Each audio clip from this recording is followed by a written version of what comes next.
Yo, hey everyone, what's going on? Thank you so much for joining all of us here tonight to talk about the Batman. And I just want to firstly say thank you to each and every one of my guests who's joining me on the stream today. We've got Justin, Jacob Martin, Rashad, and Darnell from Rejected Heroes Yes. Media. So, guys, how you all doing? Chilling, Man, doing chilling. great. Bat weekend is coming to a close, so we ready to get together and talk about the Batman.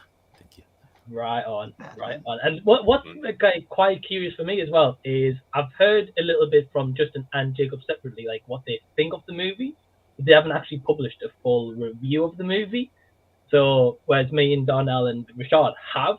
So just let's kick this off. So just firstly, as anyone's joining us, this is a full spoiler review. But for anyone who's here for a non-spoiler, Justin, I'm going to start with you. One word: how would you describe the Batman? Safe. Safe. Okay, Jacob. I thought it was excellent. Awesome. Darnell, what about you? I guess I would say thought provoking. That's 2 words. And Rashad, what about you, man? Epic. Epic. Epic. Okay. Now, if you're here for non-spoilers, get the hell out of here because it's going to take down the Batman, and I honestly can't wait because I don't know about you guys, but I've seen this movie 3 times in the last 3 days. I want to see it Wow. again. I do want to see it again. Yep, 3 times Yeah, for me I just too. watched it the night before the first time when it came out this past opening weekend. It's crazy, Mike. You've seen it 3 times already. It just Yeah. blows I've me only seen away. it twice. Wow. Yeah, I haven't seen it at all. No, I'm just fucking. What? Well, yeah. So basically, the story was I was so hyped for this movie. I've got, I mean, I don't know if you guys can see this, but I've got Christian Bale up there tattooed, and I've got the Joker underneath. Nice. So, I mean, Ooh, that's I'm a nice. big Batman fan. I know Darnell is as well. And yeah, I was just so hyped for this movie, and I wanted to be one of the first ones to see it because you guys all know nowadays, if you don't see the movie on day one, you're going to get it spoiled for you. Especially like say Mhm. Spider-Man when that came out a couple of months ago, and yeah, I was just so hyped to see it. And they offered here in the UK instead of like because we get our movies here on Friday as a premiere, but I believe you guys get it on Thursday. Is that right? Mm-hmm. Yeah, Thursday. Mm. Yeah. So I was thinking, well, you guys are going to get to see the day before me, and there's going to be someone on the internet who spoils it.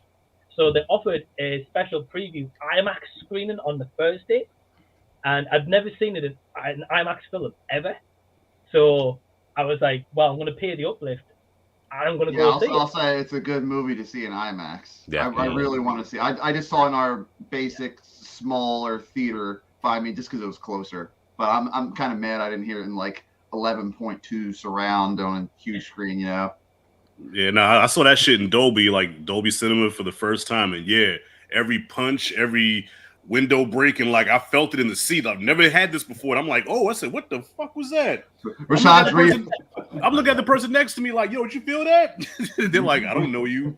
Rashad's reflexes are like. For real, man. Pretty much. So yes, I've seen this quite a bit. So what I want to do before we kind of talk about the movie, we're going to start with Darnell. And Darnell, just tell everyone kind of like what your anticipation was for this movie and like how excited you were to see it and your first experience of this movie. For me, when I was on with Rashad's channel about top anticipated movies this year, it definitely was the Batman. I was excited, but I think I only saw the first trailer one time because I like to go into movies completely blind, so I don't get things not so much spoiled, but I try to go into every movie with like, okay, this is the bar, so it can either go up or below. I was able to see it on Tuesday for the special IMAX screening. And the thing of it was we had 2 IMAX theaters in my city in Pittsburgh. One of them I went to like faithfully because it was like the best IMAX. The other one was kind of shit IMAX. So we went to the IMAX. other one, and it was because I had look. Cause I was like, I'm excited about. It's like, oh, it's gonna be the shit IMAX. It's not gonna be good. But then I went in there and I was like, whoa, they like revamped this entire IMAX auditorium. That sounds good. And I knew I was in for a movie. First time when Batman's getting on screen, you just hear the ka-doom, ka-doom, ka-doom of his footsteps, and the IMAX speaker is just like sounds like he's freaking Godzilla. It was like, oh, this is a movie. This is crazy. So my first time here, I was excited. When I walked out of it, I was like,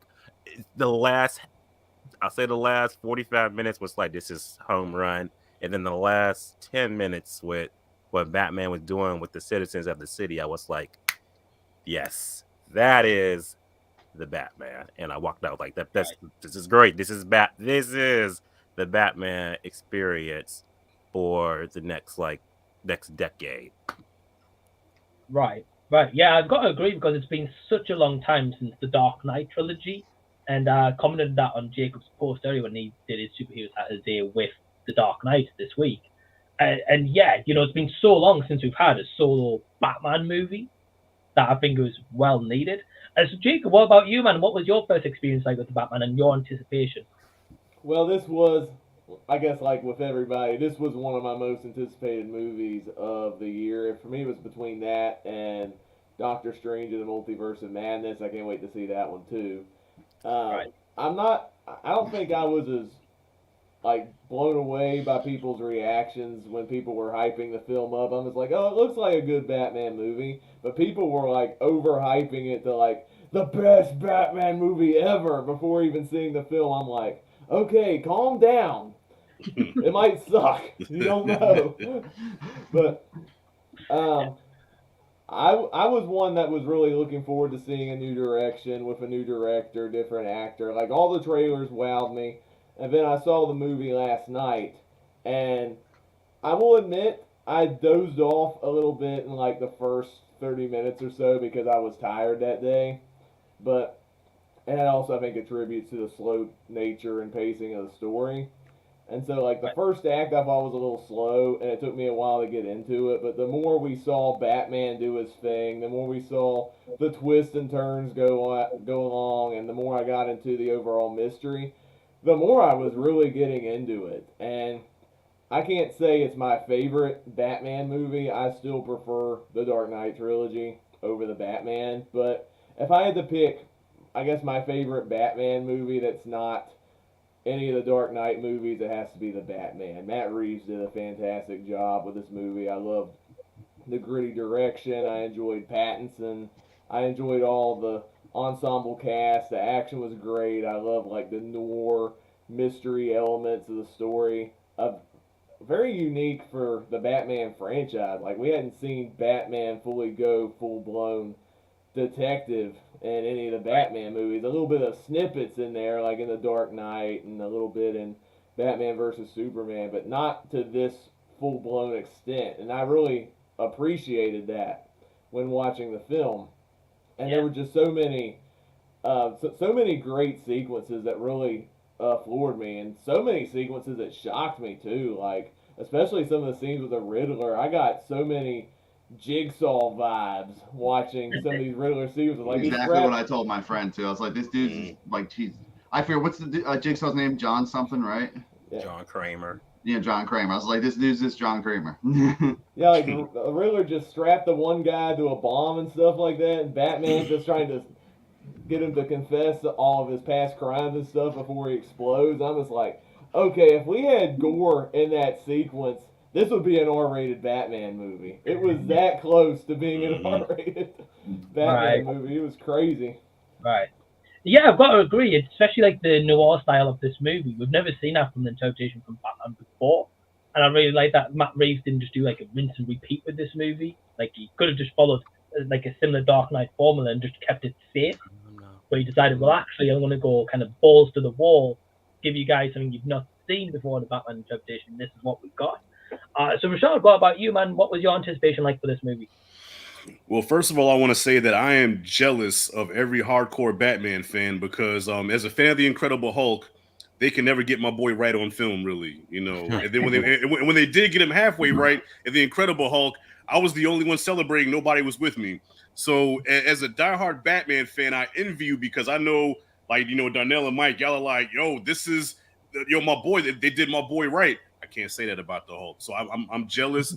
But at the same time, I'm happy for you because, yeah, this movie was dope, man. Like, I didn't really have that many high expectations because, first of all, I see Robert Pattinson as your boy from Twilight. You know what I mean? Like, that's the last thing I see him in because I was challenged to watch those movies. So I see him as a sparkly vampire.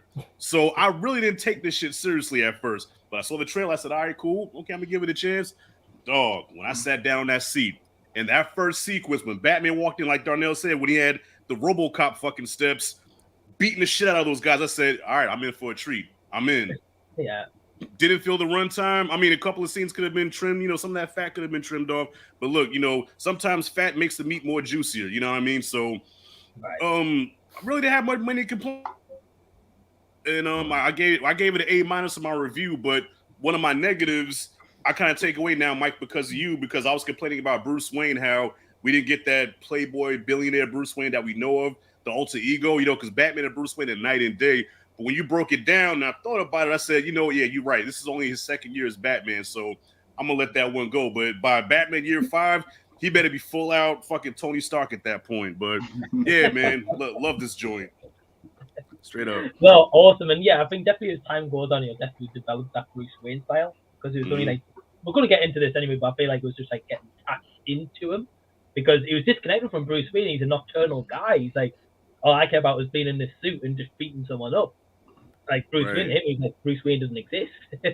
Right. And I want to add one more thing too. I'm a big fan of the graphic novels, like The Long Halloween and stuff, and it really had the same kind of tone and vibe as The Long Halloween, like this, like long drawn out detective story that's, you know, dirty and grimy and gritty. And Matt Reeves, like, he captured that perfectly. And I gotta say, he's one of my favorite directors right now.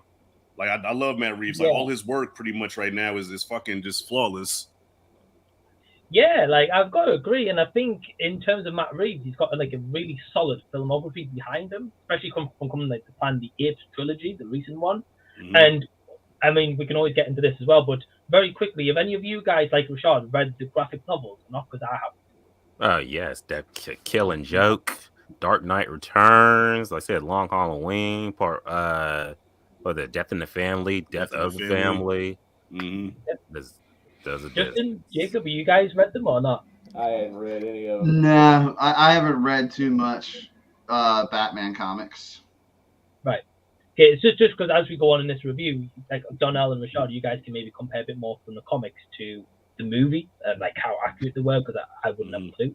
And Justin, finally, you, man, what was your anticipation like going in to think about, and what was your like feeling like when you were there? I was optimistic because like I saw the trailers and like I didn't see anything that new for me. And even my dad as a person, I mean, he's in his late 60s, so he's just like, how many more times are they going to do Batman? Like that's how my dad is. Sounds like my father said the same thing, bro. My father said, son, been there, done that. I don't want to watch it.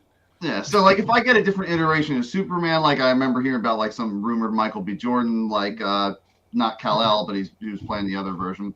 Like maybe that's happened, but like I think with Batman, it's just like we've had this obviously, but like in the past 10 years, we've had like the Dark Knight, Christian Bale, we've had the Batman appear in Titans, we've had Batwoman. There's so many different Bat things. There's Pennyworth, there's Batman Ninja. There's like 3 Batman animated movies every year. So I think by the time this came out, it's like I was a little overwhelmed, but I was like I'm optimistic because it does look kind of cool. Like and like Rashad was saying, like. A lot of people did to see that dude from Twilight. I watched some movie where he was playing like a guy who was a robber and he had like a brother with special needs and he was getting into some shit. Good time. Good time. Yeah. I was about to say I forget what that movie's called, but yeah, like he wasn't bad in that. And I watched The Lighthouse and like he was decent in that too. But for this, yeah, like before going into it, like I was still optimistic. Nothing blew me away from the trailers. I like them using Nirvana though, so I like doing that. But I remember hearing like it was supposed to be like a 90s like noir type movie and stuff like that. And there was nothing in the earlier promotionals or trailers that like made me think, oh, this is modern day or anything like that. And they were using Nirvana. So like from what directors' comments and like certain people's comments, was like, all right, I guess this takes place in the 90s. So like that's kind of cool. But like I think maybe as I heard about stuff happening behind the scenes and stuff like that, like changing the movie, COVID delays and stuff, maybe they rewrote some stuff, switched up a little bit. But yeah, before I sat down in this movie, I was optimistic, and I was kind of mad because every time I go to movie theaters, I have some sort of stupid experience. Like in the Batman, the first 5 minutes they forgot to turn the lights off. Oh man, yes. Yeah. And when I saw Uncharted, there's these like little 13-year-old girls in front of me. I mean, I feel old for doing this, but the 13-year-old girls in front of me, like literally screen full brightness, like previews. Okay, fine. Opening logos of the movie. All right, fine. It was like 5 minutes in the movie. I just got up and said something. I went like, I don't know if you would call that a Karen or not, but I was like, bro, come on. No, you gotta do what you gotta do. Get that theater experience. But yeah, so I don't know. It was literally the scene where the Riddler in the beginning was at that dude's house and he was watching over him, so I had to get up for like a minute during that. So that's the only minute I really missed. But from what I understand, it was just him kind of like stalking him for that minute. But yeah, so when I sat in and started the movie, like I think I was definitely feeling it like early on. Like I knew it was going to be a good movie. So that was my anticipation, kind of. Right. Yeah, definitely. And it's really cool hearing from all you guys your different experiences of anticipation, and maybe your first time you saw this movie, and whether people got flashing lights or got the 10 out of the light, whatever experience happened.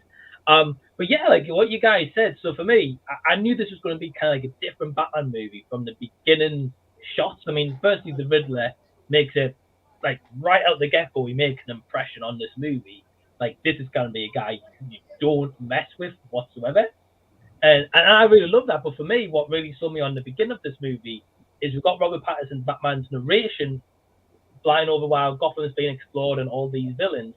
But the cinematography and the camera angles are so focused on the shadows, and they're so focused on being like, well, Batman, he can't be everywhere, as he says, but every robber is scared that he's lingering in them shadows. He's going to come out at any point. And for me, I felt like in the previous Batman movies, we've never had it where Batman's been a menacing threat. Like, the robbers know, oh, Batman's coming, he's going to come for me. But, like, they're not, like shitting themselves that Batman... Yeah, I heard the dude who did, like, the exposition shots in this was the same dude that did them in, like, Dune and Rogue One and all that other stuff. So, like, when you see the camera angles, like, pan up and he's, like, over the city, I was like, that's cool as hell. I like that. Right. And I love that shot as well in the beginning. I'm not sure about you guys if you got this vibe or not. But you know the shot when they show the guy going to the store and he's got like a pumpkin kind of mask on. It's like right at the beginning, and then he walks out in the street and he sees that just shot of this pitch black with the rain falling down. Yeah. I was expecting Pennywise the clown to jump over and then he like bit of a crossover with it. Well, they had Batman like a slasher almost, like he was like a menacing villain, like a Michael Myers type, Because like the last time you seen people really scared of Batman was probably Batman Begins, when he had that scene where he was taking out all of Falcone's men, and he was like just snatching them up like the Predator. But like this is like the first time you actually see people like really scared, like this guy might fucking kill me. But little do they know, Batman doesn't kill technically, but like he'll break your bones, but he won't kill you. He'll get brain damage in this movie. I'm not gonna lie. At least in Batman versus Superman, I think when people saw Batman in that movie, they thought they were gonna die. Oh yeah, that dog. Okay, yeah, that warehouse scene, bro. That's probably the most violent Batman we've ever seen, because he was breaking bones and shit. And and even in the beginning when he showed up during that, I think he was in like when they were doing that drug bust or something like that, and you see it's kind of like the same pose Robert Pattinson was in, where Ben Affleck's like hanging in the corner of the room, just chilling. Right. He's like, huh? Like I was like, yo, I feel like these cops are gonna die. Pretty much. So what? So I want to just kind of go all around one of these one by one. We'll start with Rashad this time. So that's kind of first, I would say, 10 minutes of the movie where we get that glimpse of the Riddler. We then get these shadow shots of Batman could be lurking in the shadows, and eventually he shows up and he beats up those goons. I don't know if that is the Court of Owls or something along those lines. Do you think that was the perfect introduction for Batman in this movie? Or if not, what would you do differently? Nah, definitely. Like, that was a perfect introduction, and I can't say it enough that score, that theme, like that's probably the most iconic Batman theme since '89 Tim Burton. Like, every time you hear that theme, you'll always remember Tim Burton's Batman. And when you hear this one, bro, I had to download the soundtrack. Yeah, so I'm doing Uber Eats and DoorDash, playing that shit, trying not to speed. You know what I'm saying? take these people's food to the door like, right? vengeance. He's looking for his Enjoy jet your engine. pizza. Beer. Yeah. He's looking for his jet engine switch. And You shit know what I'm like saying? that. Like Let's go. that beat is so pulse pounding. Like, oh, I just feel like I just want to work out when I listen to it, man. And it kind of has like a Western thing to it, also. Like he's kind of that got that gunslinger kind of thing going on too. You know, like the Mandalorian, like the dun, dun, dun, dun, right. But this is like dun, dun, dun, dun. Like it's like and they just builds and it builds and it builds. And it's like, yo, this is badass. Yeah. So to answer your question, perfect introduction. Yeah, definitely. And Jacob, what about you? Yeah, the introduction I thought was great. I love everything that we've all been saying. I love the establishing shots. I just love how grimy Gotham City looks. Like, I think of all the Batman movies, this is like the dirtiest I think I've ever seen Gotham City look. It's literally a place that I would not want to live there. Even if Batman was a part of the city, I'm like, this place is too nasty. Who would want to live here? And I love that this movie actually explores that very well. And I love Batman's introduction. His opening absolutely floored me. And even though I've seen that clip multiple times in like the different trailers and stuff, it never got old to me where he just like beat the crap out of those thugs and goes, "I'm vengeance." I love it. It's such a great scene. I think after that, I think I kind of dozed off a little bit, but it was such a good opening though. And I was like, okay, this is a really good. It's like, all right, I've seen what I wanted to see. I'm done. Yeah, it's like, yeah.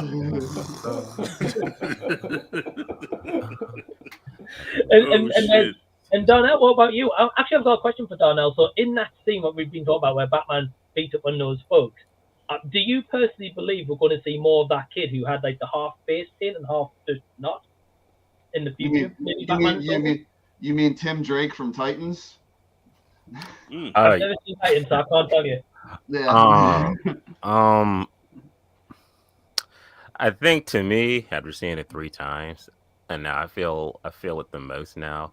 I feel like since with that scene, the boy running away and the Asian guy looking like "Don't hurt me," it was kind of like I felt like he was thinking to himself like one of those like, "I'm the good guy. I'm not gonna hurt you." You know, like my fear is I got to use more than just fear as a weapon and everything like that. So that's what I thought. That's the vibe I got after seeing it for a 3rd time. Man, stop rubbing it in that you've seen it 3 times, man.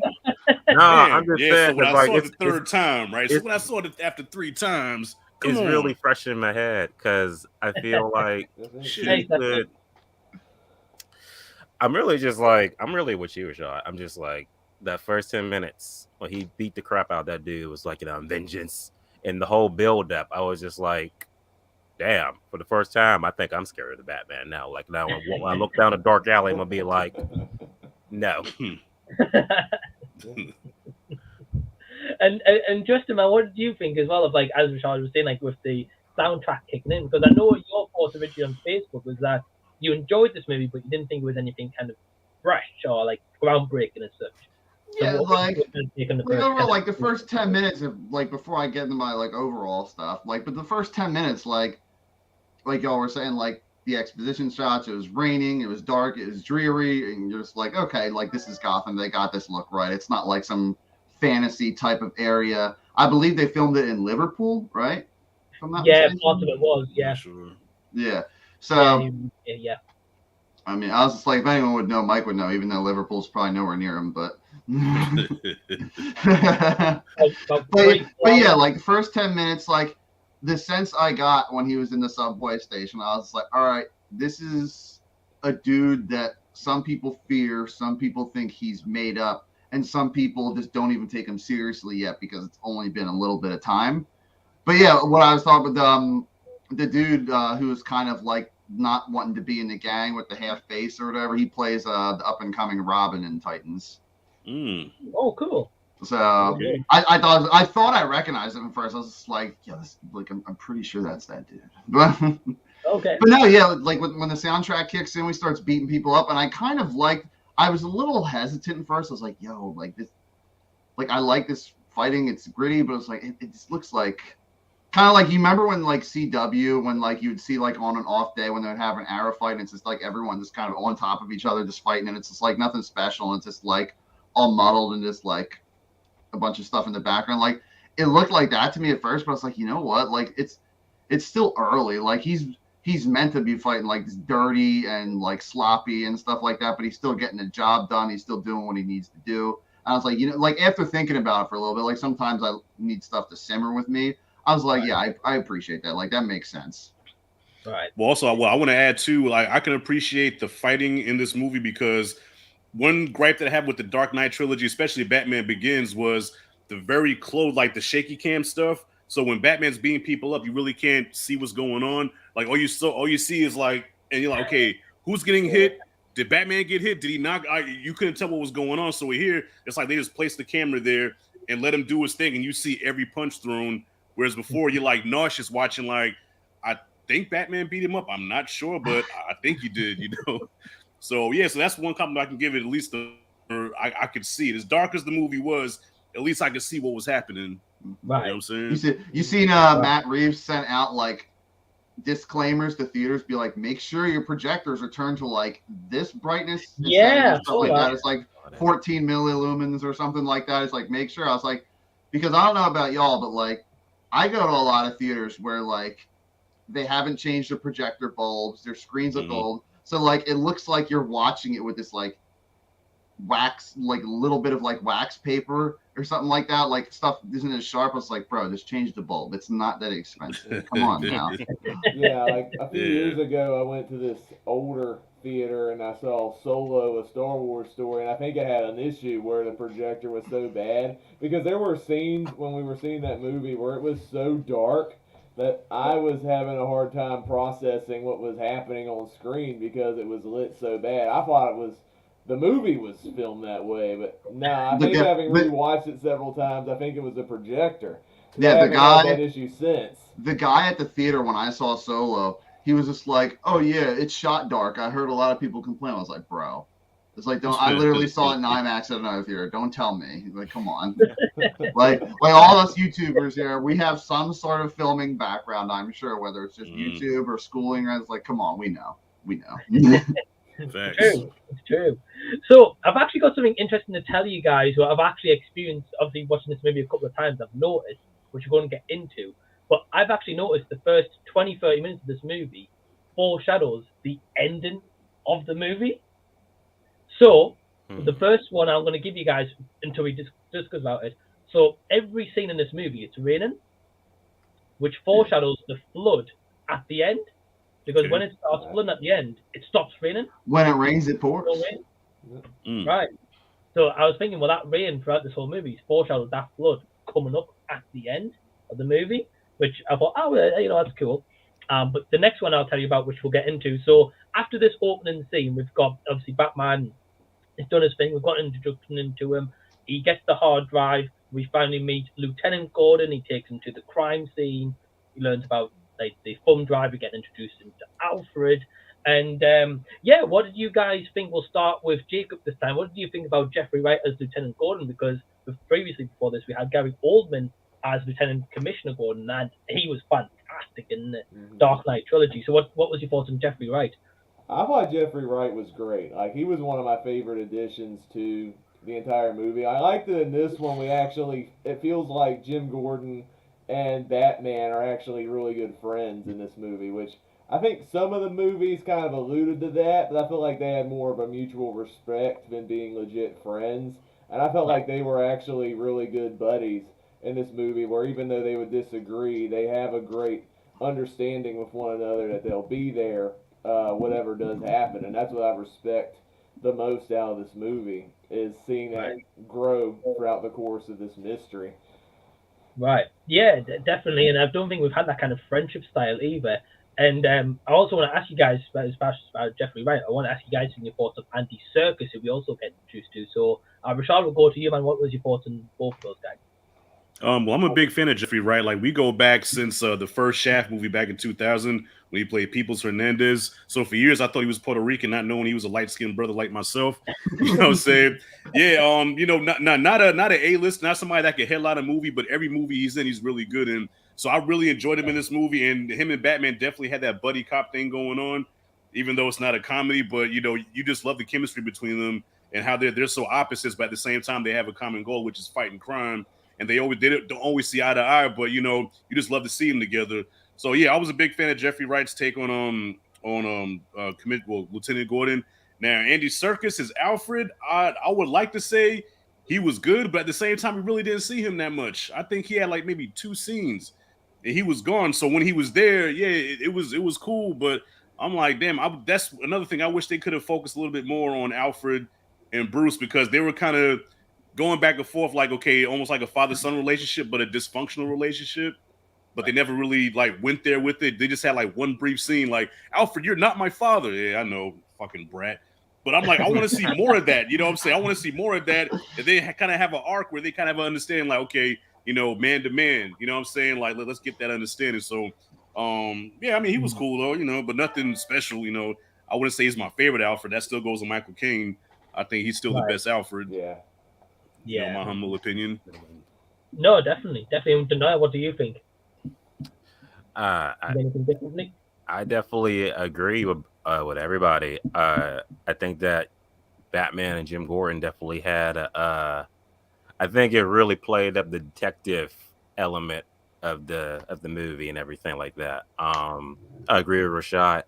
Didn't get enough Alfred to really be like, okay, yeah, like, oh yeah. They do another movie, I would like to see. I think Alfred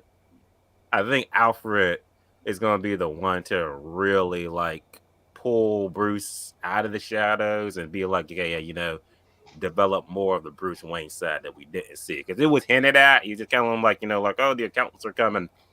And he's just like, I don't care about them. He's like, you gotta be Bruce Wayne. Otherwise, people are going to start figuring it out and shit. Even though I think one of you guys said it. It was like, I think it was Rashad. He was like, you mean no one doesn't know that this brooding guy who kind of sounds like Batman isn't Batman? Yeah, no, I said Ray Charles could see. I bet that motherfucker's Batman. Yeah. It's obvious. Yeah, so I agree with y'all. I think I think with Alfred, we'll see more of the Bruce Wayne side coming, because to me, Bruce Wayne wasn't in this movie at all. He was just Batman the entire time. Right. Yeah. Right. And Justin, what about you, man? Do you think anything differently to the guys, or? Pretty much on point. I really liked like Jeffrey Wright. I know there was a lot of hesitation from people like earlier on saying like, oh well, like Commissioner Gordon's a white dude or whatever stuff. Like obviously, like that shit doesn't matter. And like Jeffrey Wright killed it. He's definitely been my favorite Gordon since, I want to say, Commissioner Gordon in the Arkham games. Honestly, like I know it's comparing video games to film and stuff like that, but like no, he did a really good job. And listen to him. I like how they had that scene. He's just like, all right, I'm gonna punch you, and it's gonna make it look like I knocked you out, and then I'm just gonna run away. Like that, like having that like trust in between them, and you can still tell there's a little bit of hesitation, but like having that trust is really cool. As far as Andy Serkis goes, just like everyone else said, there wasn't enough there to give my opinion on Alfred. Like he was functional, like he was okay, but I'm not going like, dude, that guy's Alfred. Like I always liked Jeremy Irons, and oh dude. My favorite's still the guy who plays him in Gotham. I can't remember his name, but I really like that. Having like he was a badass in Gotham too. Yeah, he had that boxing background, and you saw him growing up and stuff. So I mean, because we've had this Alfred, and then you've had the Alfred in Gotham. There's a show out called Pennyworth, and then the Batman versus Superman, Jeremy Irons version, and I believe, if I'm not mistaken, I'm not really counting this, but I believe in the Joker movie, Alfred was like at the gate. Like I think he's like he was in there for like a second. He was talking to Thomas Wayne. He's just like, "Come on, let's go," or something like that. Like I think he was grabbing Bruce and escorting him into the house. But like we have had a lot of versions, but I think Jeffrey Wright is definitely like top tier. Good, yeah. I think like straight on, establish that relationship, especially with like the thumb drive and like the USB, and like that Riddler with the drive. I thought that was awesome. And yeah, I mean, again, like Paul Dano, as soon as he shows up, he like a threat, but then shortly after the scene we just talked about, we get an introduction into Zoe Kravitz. I don't know fully how to pronounce the name. But yeah, Rashad, we'll start with you. What was your thoughts on Catwoman? Yeah, Zoe Kravitz as Selena Kyle. At first, I wasn't buying it because she's just so petite, and I can't see her beating anybody up because I don't know if anybody knows Lisa Bonet from the Cosby Show. That's her daughter. Yeah. So she's like a clone of her mama. But I just couldn't see like this little thing doing anything. But as the movie went on and her performance started showing, I'm like, okay, I believe it now. And then by the end, I was fully on board. With their relationship. I thought her and Robert Pattinson had great chemistry together. And and you felt that shit when they had to part ways. I'm like, I kind of got a lump in my throat there. Nah, I ain't gonna cry. I ain't doing it. Nah.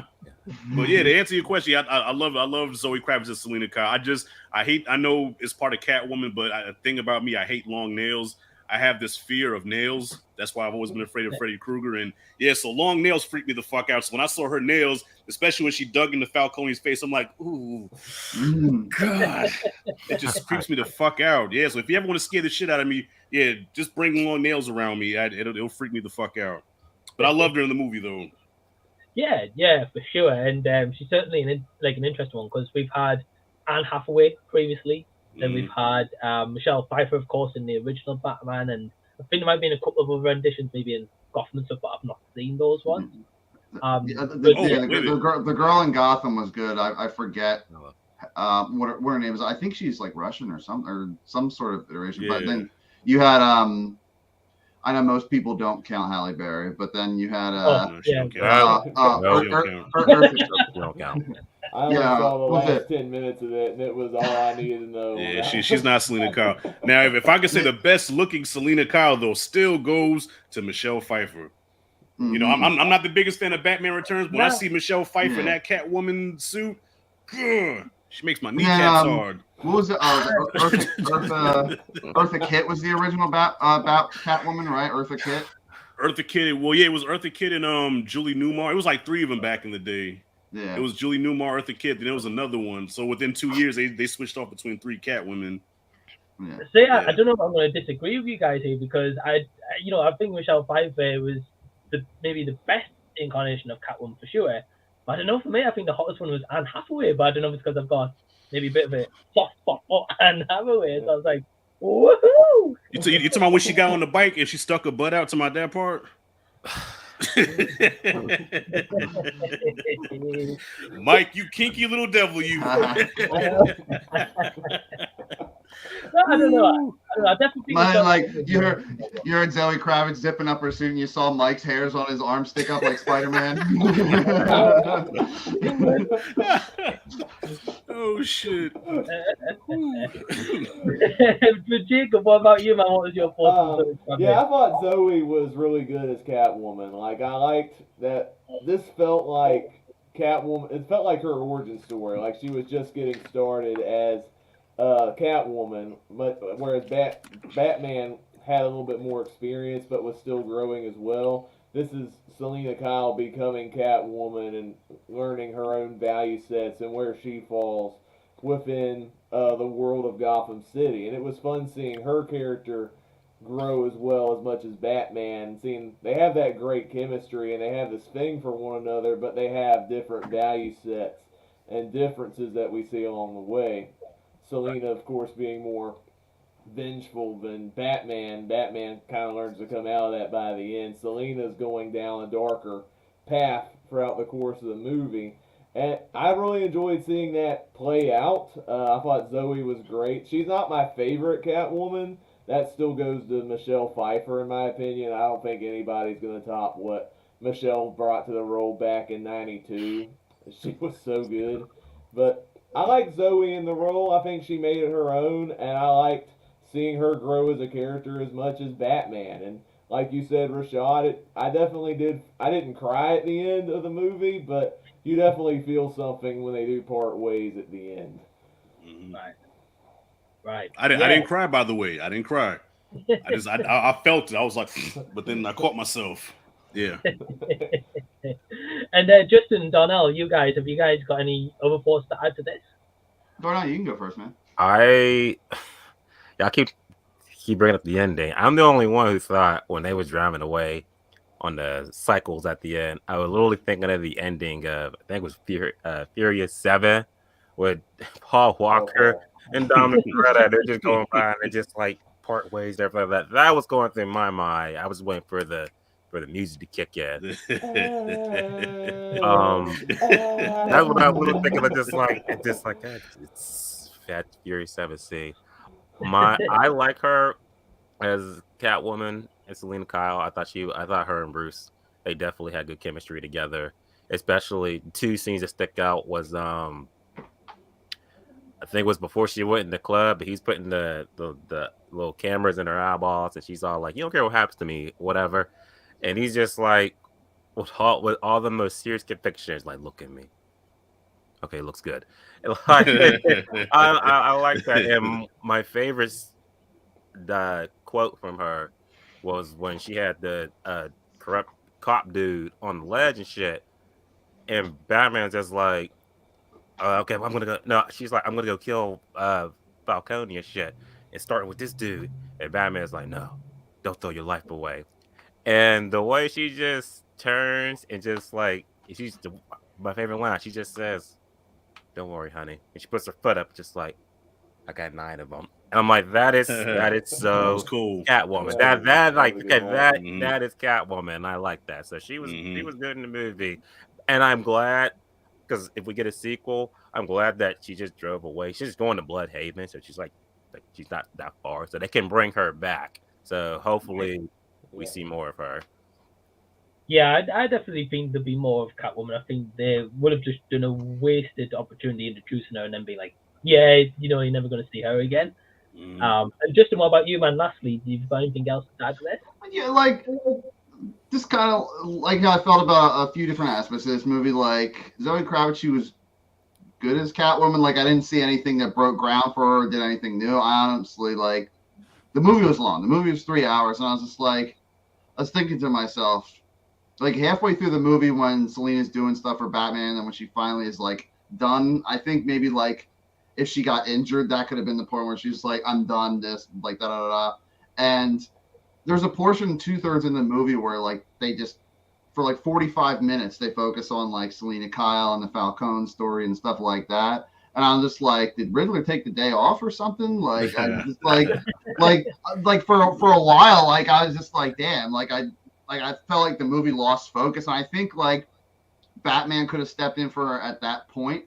Because, like, it's not that what I saw with Selena was bad or anything like that. I just think maybe, like, some of the subplot stuff with her could have been saved for, like, a mini series or something, shaved maybe, like, a half hour, 35 minutes off. Because, like, there was little things that she did that, like, are critical to the plot, but I feel like it could have been, like, one day and they just rewrote that to where Batman stepped in, and that's where he came in and was just like, you know what, like, I got to stop only caring about myself. Like, I got to start caring about other people. Like, so I'm going to do this for her. Like, that. Like, I think he could have just approached it a different way, but, like, yeah, she was good. Like, I think this is one thing I wanted to ask you guys, but the first scene where we're introduced to her, and, like, I mean, she's like putting on her clothes and stuff like that. She's getting ready. And, like, I don't know, were they trying to hinting at, like, they were just working together? Or were they hinting at that, like, she had some sort of, like, relationship with this chick previously or something?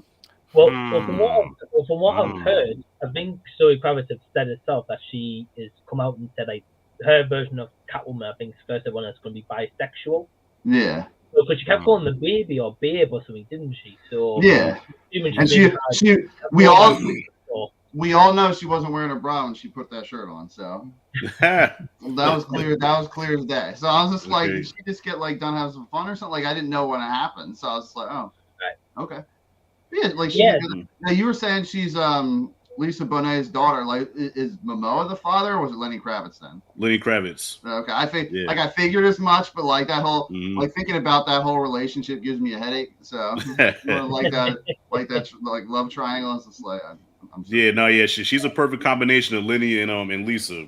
But but when you hear her talk, she sounds just like her mom. Like, if you hear Lisa Bonet talk, they have the same voice.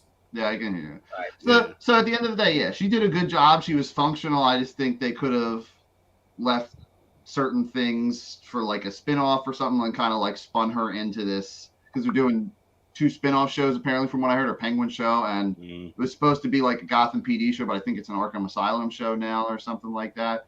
So maybe they could have spun it in with that. But what Darnell was saying about the last scene when they were riding off, I remember seeing, like, the first images for this movie, and the first image was literally Batman at, like, a cemetery, I was just like, when am I going to see him in a cemetery? And like even the scene they showed in the movie, it was dark and dreary, and like you can always do color correction. But I was like, is there a scene we didn't see or something like that? Like I don't know, but yeah, at the end of the day, like Darnell said, she's in Bloodhaven. She can do her own thing, come back. So at the end of the day, I'm kind of like indifferent. Like she was functional in the movie. She did what she was supposed to do. Yeah. So I think in terms of like the Catwoman, I think I agree with you yourself, Justin. I think that they definitely could give her like a mini show, and I think they'd be stupid not to, because if they bring her back in a future sequel, which we're going to get into at the end about like in the future, but they're going to have to introduce her like what she's been doing all this time to come back to Gotham, or like that part of Gotham to be like, well, I'm going to help Batman again. Yeah. Or like, why is she back there for like another bust up, or whatever she does. Yeah. So like halfway through, she could have rolled out, and then by the end of the movie or whatever, she could have just been like, oh shit, like he actually got the job done and stuff like that. Like I think like this is definitely something I can count on in the future then. And like if he needs me or if I need him, like we'll definitely come through. Like I just think it could have been written a little differently, but I'm not a writer at the end of the day. Well, the thing what I was saying to you guys before about like the foreshadowing of the movie. So this part where Batman meets Catwoman and then he follows her to the club, which we'll get to the Penguin in a second. But when they're riding back, there actually has a shot of them both together on the motorcycles. So I guess that's another call to the ending scene where they're on the motorcycles together, like riding off. Yeah. Okay. But then also while they're driving by, you see Gotham Square Garden. So again, this is where all the blood happens. So again, just a couple of like little Easter eggs I pointed out, and I thought, I'm sure that's maybe a call to what's going to happen in the end. But Jacob, we'll start with you. So what was your thoughts on Colin Farrell as the Penguin? First off, it blows me away that was Colin Farrell because they didn't look like him. If you had told me that was Colin Farrell, I wouldn't have believed you. I just thought that was just some random guy. Maybe you hired a gangster or somebody to play the Penguin. Because I thought he was great. And this is, I think, the first time I've ever paid attention to, like, the Penguin as, like, the mob boss type character. Because for a while I was used to Danny DeVito playing a more literal version where the Penguin has, like, the flippers and he acts like a penguin and stuff. Yeah, eating the fish and shit. Yeah, I think I'm not read any of the comics, but I think this is like, from what I understand, like the more comic accurate version of the Penguin, where he's not an actual penguin and he's like a mob boss and stuff like that. And I thought he nailed it. Some of my favorite scenes in the entire movie involve the Penguin. Like Colin Farrell chewed the scenery so much. Whoa, take it easy, sweetheart. That was like opening line to set up that character, and I just love seeing, Colin do what he does playing this character. And I'd say my favorite moment in this entire movie is the chase scene between Batman and the Penguin. Oh, the Penguin's running 100%. Batman's chasing him. It's probably one of the more intense chase sequences in a Batman movie. I think it's between that for me, that and the chase scene in The Dark Knight with Batman and the Joker. But this one comes really close, and I love that moment where the Penguin thinks he has Batman because he has the traffic blocked and there's explosions going around. He's like, "Oh, I got you! I got you!" Yeah. And then He's feeling cocky as hell. Batman just drives right on through that. It's like, you ain't defeated me yet. I'm just getting started. Flips the Penguin's car over, and we get that upside down shot of Batman walking, confronting the Penguin. That was so badass. That was badass. Yeah.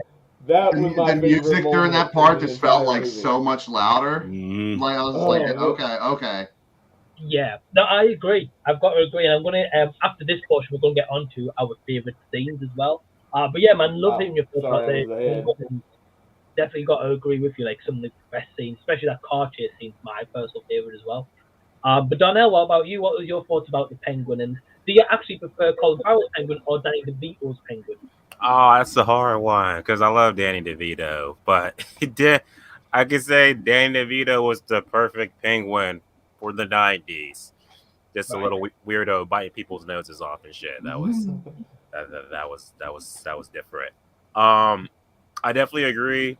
If I didn't know that was Colin Farrell as the Penguin, I'd have been like, "Oh shit, what a that's some great makeup." Should I say this, man? You can say whatever Spit you it want. out. I'm like, yeah, I'm kind of like, I agree with, I'm kind of like in the feeling of like, I like the Penguin, but I feel like he wasn't in it enough. He was in it enough for me to be like, oh yeah, he was good. But since this was such a big Batman, Jim Gordon, and Riddler focused movie, it was kind of like Penguin wasn't in it enough. He was in enough to make me be like, I like them, but I'm also like, I wish we got more of him in this already 3 hour long movie. But I thought he was good. Yeah, I can see that. I got a Goodfellas type, especially when they captured him and shit, and they were talking about the La Rada. What was it, La Rada? Yeah. Yeah. You know the difference between L and La? Yeah, I was getting a Goodfellas / Sopranos type deal. So Felt like Joe Pesci or something. Yeah, so they make a spinoff with just him, and it's like that vibe. Even though I've never seen Sopranos ever. You You're not suck. crucifying me, You're not crucifying me, Rashad. I want to see it. I haven't seen it either. I will. I did make me want to be like, oh, maybe Sopranos is worth checking out if it's like that. So yeah, I like that. I just wish we had. Rashad's about to throw his headset down right now and get out of here. Rashad's just like, woke up this reminded me a lot of. He did give me a lot of Robert De Niro vibes when watching the film, so I saw like Goodfellas and Casino through his performance. Right.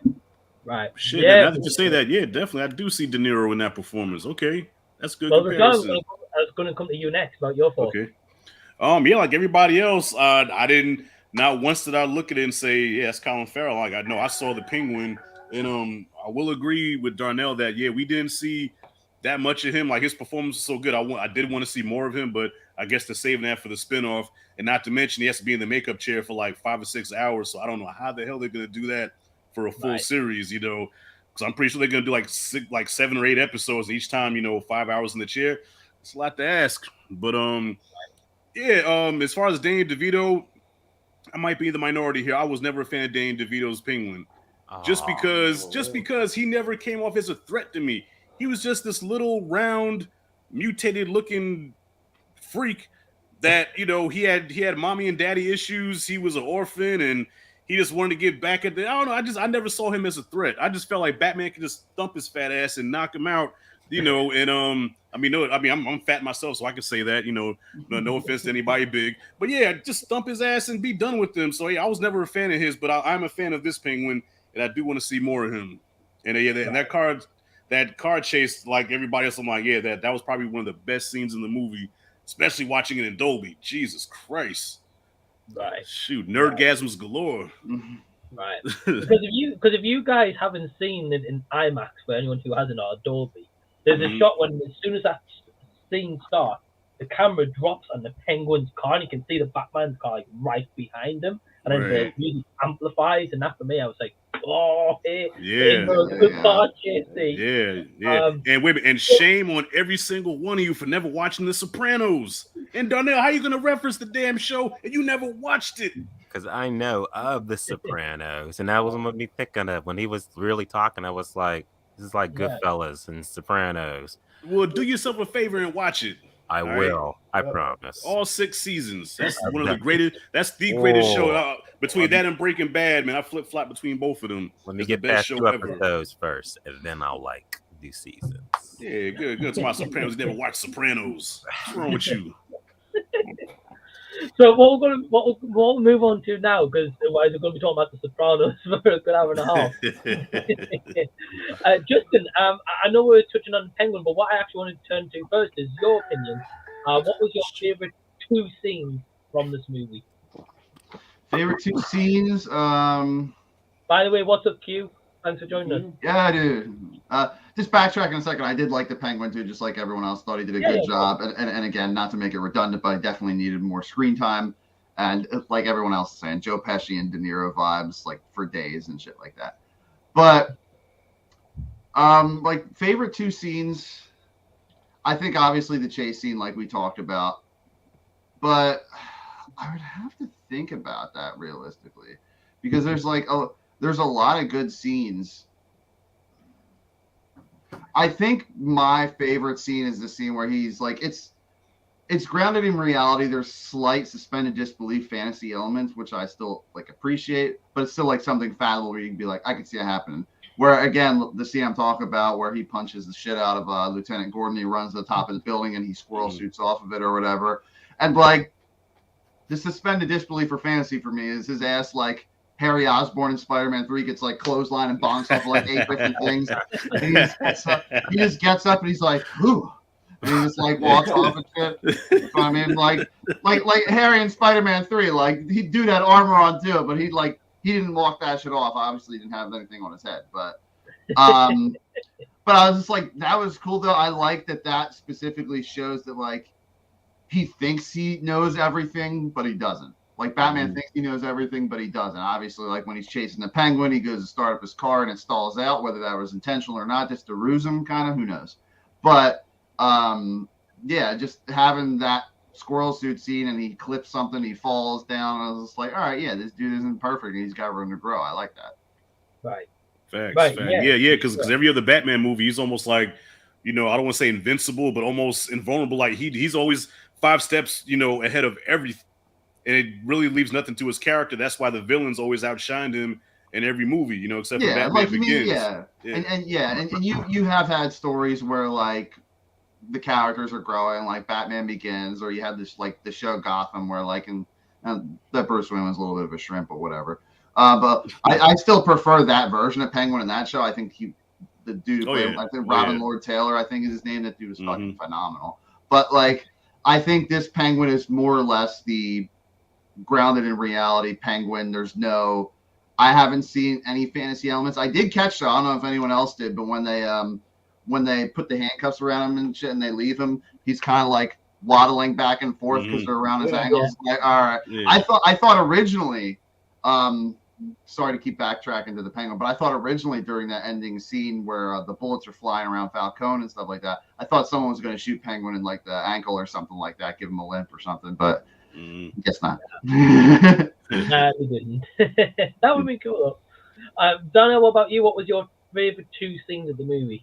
Okay, I was thinking about this whole time. Outside of the Batmobile saying that's a cheat. I'll definitely say I'm about to say church. Yeah, the church funeral scene, when from beginning to end, when the car crashes through.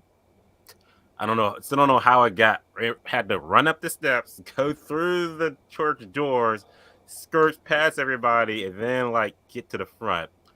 But when he came out and the Weasel dude, he had the trap he had the bomb on his neck and the cell phone is just going off. And I was just like, it's just like a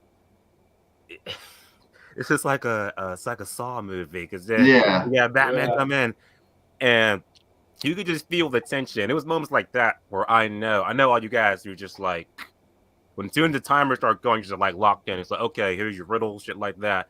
And then when it gets to the 3rd riddle and he's just like, name the informant, and Batman just in his shit like, who is it? It was like, I can't tell you, I'm a dead man, but I'm a dead man. It was like 3, 2, 1, and then it just explodes. It was just like scenes like that. Why the Riddler is awesome, and this is a bit of my morbid brain. Now I'm thinking like if this was directed by Zack Snyder, instead of it being like a fire explosion, it would have been like a blood splat, and Batman would have fell down with just all this blood around him. Would have took it to a hard bar, but I would have loved that. And my second scene is the very, very, very end with the music playing, with the woman who held on to Batman's arm before she gets carried up into to the helicopter, and he looks and he puts his arm up too, and he's like that, this like kind of like smile, like kind of like from going from that grim to hopeful feeling, and he just like lets her up. You just see that shot where it's just him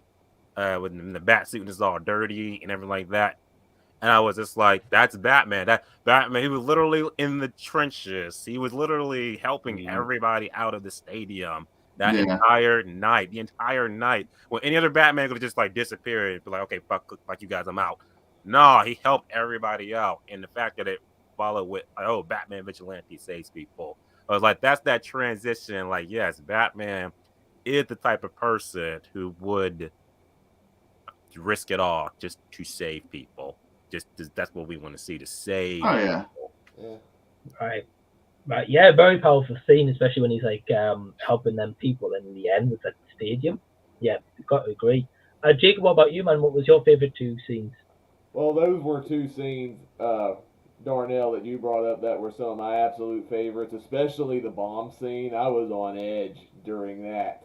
And then the ending, like you said, I thought was very powerful. I was not used to seeing Batman do more heroic humanitarian acts like that, and so I was pretty much moved when we got to that ending of the movie because I wasn't used to seeing that. I think the only other Batman movie that was close to Batman doing a heroic act, I guess, was at the end of The Dark Knight Rises, was when he flew his bat plane off with the atomic bomb, and he was willing to make the ultimate sacrifice. But of course, at the end, we know that he bailed out before the bomb exploded, but that's a different story. But Or did he? Inception. Or did he? But it was cool seeing that side of Batman in this Batman movie, and I'm hoping we get to see more of that explored in upcoming Batman movies. And some of my other favorite moments in the Batman, I forget which action sequence this was because they were kind of so fuzzy to me, but there was this one shot in the movie where Batman's taking some of these guys out, and literally the screen cuts out, and all you see is bullets going, and there's a couple shots Right. you can see Batman, the bullets ricocheting off his suit, and he's taking guys out left and right, and I was just sitting there like, this is amazing. I think it was that shot of the movie, I'm like, this is a good Batman movie. Somebody was, I think Matt Reeves is so creative of a director to go outside the box with some of these shots in the Batman movies, and that's one of my favorite Batman moments ever. Yeah, I think it's the same way he's confronting Falcone at the end when Catwoman is going to go get him when he wants to try to stop Catwoman from killing him. Yeah, I know it was near the end, and I don't know if we brought up this yet, but I got to highlight Falcone. I thought John Turturro, I did not know he was going to be in this movie, by the way, but I thought he was incredible as Falcone. Like, he reminded me so much, going back to Robert De Niro, he reminded me of Marlon Brando in The Godfather. He is the Godfather of Gotham City. You do not want to mess with this guy or else he will eat you up left and right. And that's what I loved about the dude had his pocket like everywhere. His hands in everyone's pockets, basically. Oh, yeah. Yeah, he was awesome. And we'd seen this character in other versions. I think it was Tom Wilkinson who played him in Batman Begins, and he was really good. But Turturro is the definitive Carmine Falcone. He is the Godfather of Gotham City. I'm calling it right there. He was great. Yeah, no, he's just a creep as well with women as well, wasn't he? So he kind of highlighted that kind of Godfather-esque, but just him taking it to the next level. And I didn't see the twist coming that Selena Kyle was his daughter. Like, that came completely out of nowhere for me. I'm like, that was a good twist that built up her revenge arc throughout the course of the movie. Right. Right, yeah, great. And Rashad, what about you, man? What was your favorite scenes? Or two favorite scenes? Well, one of my favorites was when Batman confronted Riddler at Arkham, where they had that scene together. Yeah, and Paul Dano had a fucking terrifying, just chilling performance. Like, that whole scene was just so tense. Like, you're just sitting there like, this is some great acting right here between both of them, because even Robert Pattinson, even though he's under the cowl, but just his eyes, you know what I'm saying? Like, that was some good acting right there between them. So that whole scene was just real tense. And then when he had that moment, like, what have you done? Like, what did you do? And he's like hitting the glass. I'm like, that was a bomb-ass scene right there. Like, Paul Dano, like, he should definitely be considered for an Oscar nomination probably, because he killed it, man. Yeah. I mean, maybe not, I guess, because his role is kind of small, but yeah, he killed it in that role. What you gonna say, Jacob? Yeah, I thought Dano was great as the Riddler. He's probably the second scariest villain I've seen in a Batman movie behind Heath Ledger's Joker. I'm going facts, and I was just gonna say that, and that scene does rival the interrogation scene in The Dark Knight between Batman and Joker, but you're never gonna top that. But it's up there with it. It is. But it's not gonna top that. So that's one scene. And then after the flood happens, right, and you have all the Riddler henchmen. Which I like how they did it, because usually in a Batman movie or a show or whatever, like, the main bad guys always have the henchmen that look like them, but it's like, okay, how do they get everybody to dress like them and shit like that? But these are copycats because they're inspired by the Riddler. That's why they all dress like that.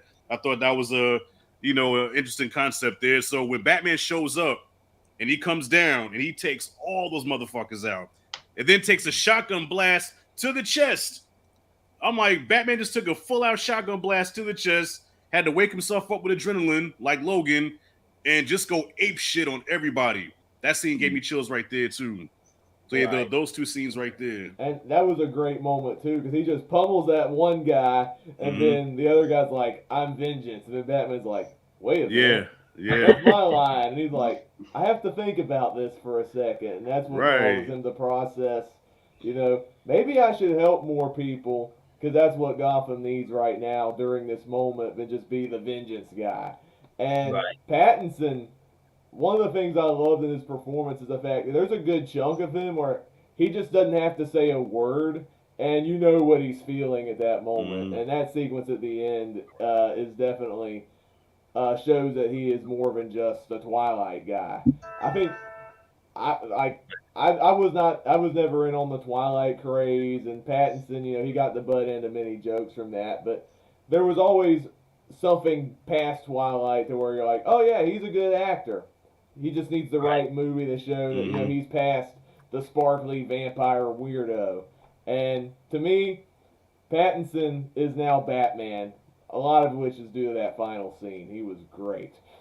Right. Yeah, and I wonder if they're going to go there too, Jacob, to piggyback off what you're saying. If they're going to go there with Batman feeling guilty about, causing more crime in Gotham, because now first you just have regular thugs and gangs and stuff, but now because you're Batman, you inspired criminals to get even more crazier. And they kind of touched on that in the Dark Knight trilogy, but I wonder if they were going to really go there, like show like, damn, because you were vengeance, because you became this character. Now you have Riddler, you have Joker, you have all these batshit crazy fucking villains, and it's like, damn, I'm the reason for all this shit. Right. And then how did they carry that guilt around with them? I wonder if they're gonna, probably make them go through a depression or some shit like that. I don't know. Right. Yeah, I think it's going to be very interesting to see what they go with, like going forward, and we're going to get to that very shortly. And we've got about 20 minutes left because I know Rashad's on a bit of a time as well today. I'm good. I'm good for right now.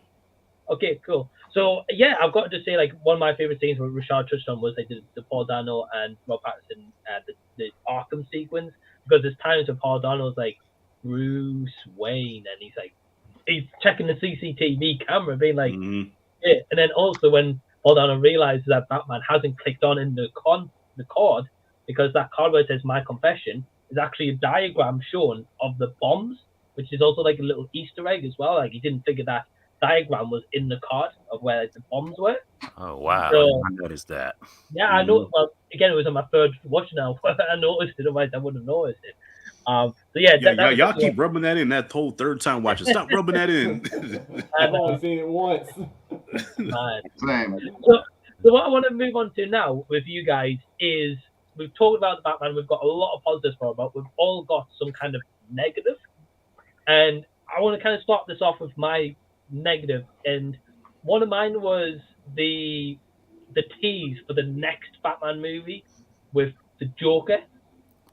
So we've got many incarnations of the Joker, and we've got many incarnations of Batman, etc. But for me, I kind of felt like, don't get me wrong, Barry Keoghan, I believe the guy's name is, he's going to be this next Joker in this sort of Batman. And he looks like a creepy guy. He looks a bit like maybe like the Arkham version style of Joker, and I'm all for that for sure. It just feels as if it's a similar formula going into the Dark Knight, where they had the Joker calling card at the end of Batman Begins. Yeah. Gordon was Lieutenant. So in the next movie, he's going to be Commissioner because that Pete guy died in this movie. The Joker's probably going to be one of the main villains alongside maybe the Penguin. And I just felt like they could have had a different villain in that Arkham jail cell. Apparently they screened two different versions. Like from what I heard, they could be all bullshit too, but apparently they screened two different versions, like with his scene in it and without it. Obviously, as movie lovers, we all know people can bullshit whatever they want online, but like I've seen multiple sources say like that scene was originally not in there, or was in there, so. Yeah. Well, according to Matt Reeves did say that we're not going to see that Joker anytime soon because he has a long way to go to get to that point to being the Joker. So he said, don't worry, we're not going to really see much of him in that second movie, which is good. Let us miss the Joker a little bit. Damn. Yeah. Batman has a whole catalog of villains. Let us miss him. Yeah, because I just feel like that was my gripe with this movie. Is that I felt like they've introduced the Joker, which is okay. Don't get me wrong, but I just felt like it was going to go the exact same route as the Dark Knight did. Was the highlight was the Joker. And I'm like, that's not going to separate itself from the Nolan trilogy because it's just Joker in the second movie again. I would have liked them to introduce maybe like a Mr. Freeze or someone else, you know. So Yeah. So I think I had read, Mike. I think Matt Reeves said he's interested in doing Mr. Freeze. Yeah, I heard that too. His Yeah. Batman movie. So we might get Mr. Freeze in the next movie. I hope so. I hope so because I'm just used to Arnold Schwarzenegger and Mr. Freeze and Batman and Robin and all them cheesy ice puns and you know what killed the dinosaurs? The Ice Age. Come on, sing. So we're going to start with you, my man. What would you say is your negatives or main negatives for the movie?